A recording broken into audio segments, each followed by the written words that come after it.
मुख्यमंत्री भगवंत सिंह मान ने पंजाब के बाढ़ प्रभावित क्षेत्रों में राहत और बचाव के काम की निगरानी के लिए उच्च स्तरीय कमेटी का गठन किया। मुख्यमंत्री ने वरिष्ठ अधिकारियों के साथ बैठक कर राज्य में बाढ़ की स्थिति का जायजा लिया। मुख्य सचिव को राहत काम में तेजी लाने के बाढ़ प्रभावित क्षेत्रों का दौरा करने के लिए कहा।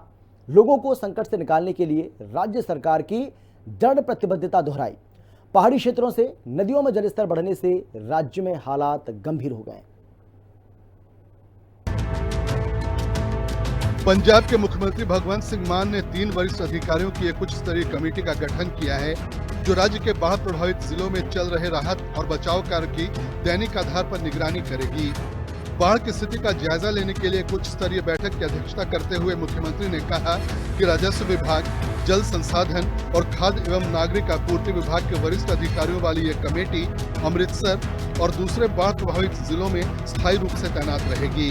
उन्होंने डिप्टी कमिश्नर और दूसरे अधिकारियों को निर्देश दिए कि इस उच्च स्तरीय समिति के आदेशों का पूरा पालन सुनिश्चित किया जाए, ताकि बाढ़ पीड़ितों को अत्यंत आवश्यक राहत प्रदान की जा सके। भगवंत सिंह मान ने साफ कहा कि राज्य सरकार लोगों को इस संकट से निकालने के लिए पूरी तरह से प्रतिबद्ध है। इस नेक काम के लिए कोई कसर बाकी नहीं छोड़ी जाएगी। मुख्य सचिव को बाढ़ प्रभावित क्षेत्रों का दौरा कर बचाव और राहत के काम को और प्रभावी ढंग से सुनिश्चित करने को कहा गया है। उन्होंने कहा, मुख्य सचिव को बाढ़ प्रभावित जिलों का दौरा करना चाहिए और लोगों की सहायता के लिए सरकारी तंत्र को पूरी तरह से झोंक देना चाहिए। सीएम भगवंत सिंह मान ने कहा कि राहत काम में व्यापक स्तर पर तेजी लाने का एकमात्र उद्देश्य लोगों को अधिकतम राहत प्रदान करना होना चाहिए। पहाड़ी राज्यों से नदियों में जलस्तर बढ़ने से राज्य में स्थिति गंभीर हो गई है। रावी नदी में 14.11 लाख क्यूसेक पानी आया है, जो अब तक इस नदी में सबसे अधिक है। यहाँ तक कि जब 1988 में राज्य में सबसे भयानक बाढ़ आई थी, तब भी इस नदी में 11.20 लाख क्यूसेक पानी ही आया था। मुख्यमंत्री ने कहा कि राज्य सरकार ने नदियों से अधिकतम पानी निकालने के लिए हरियाणा और राजस्थान को पहले ही चिट्ठी लिखी है। मुख्यमंत्री ने कहा कि बाढ़ प्रभावित 5 जिलों में भारतीय सेना को पहले ही तैनात किया जा चुका है और राज्य के मशीनरी और उपकरणों का उपयोग कर प्रशासन की तरफ से सेना के साथ मिलकर राहत का काम किया जा रहा है। एनडीआरएफ के 17 टीमें राहत के काम के लिए तैनात की गई हैं, ताकि पीड़ित लोगों का बचाव किया जा सके। बैठक के दौरान मुख्यमंत्री को बताया गया कि बाढ़ के कारण फंसे लोगों को निकालने के लिए युद्ध स्तर पर काम किए जा रहे हैं और बाढ़ से हुए नुकसान का आकलन करने के साथ प्रभावित क्षेत्रों में बीमारियों को फैलने से रोकने के लिए लगातार प्रयास किए जा रहे हैं। मुख्यमंत्री ने कहा कि राहत और बचाव काम को पूरा करने के लिए सरकारी विभागों के कर्मचारी दिन रात लोगों की मदद के लिए जुटे हुए हैं। भगवंत सिंह मान ने बाढ़ प्रभावित क्षेत्रों में नदियों के किनारे टूटे तटबंधों को भरने के साथ मेडिकल टीमों को हर गांव में बीमारियों से बचाव के लिए स्वास्थ्य सेवाएं प्रदान करने के निर्देश दिए। उन्होंने कहा कि राहत के काम के साथ मेडिकल टीमें आने वाले समय में पानी के नमूने लेने, घरों और गांव के अंदर और बाहर स्प्रे का छिड़काव, पानी का क्लोरीनीकरण, बुखार का सर्वेक्षण, मलेरिया और डेंगू का समय पर पता लगाने के लिए कार्ड टेस्ट और सैनिटरी नैपकिन और मच्छरदानी वितरण के काम के लिए तैयार रहें।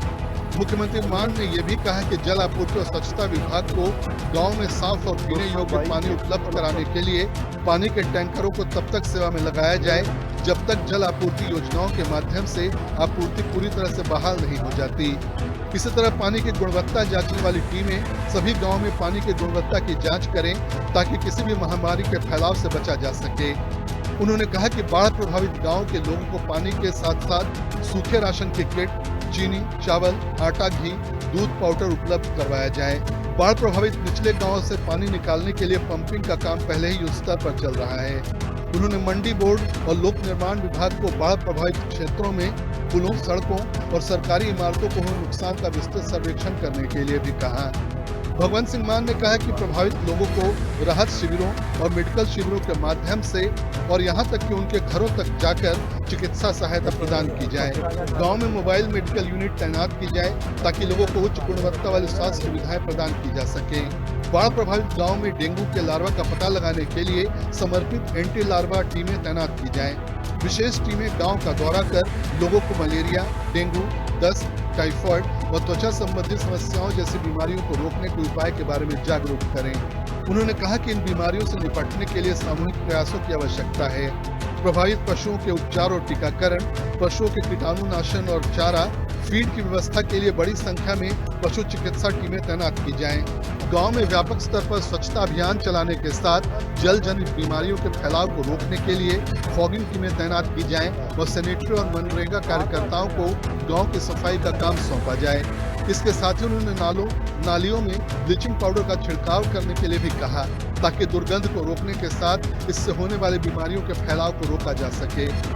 इस मौके पर स्थानीय निकाय मंत्री डॉक्टर रवजोत, मुख्य सचिव के.पी. सिन्हा और दूसरे अधिकारी उपस्थित रहे। ब्यूरो रिपोर्ट, हिंदी खबर।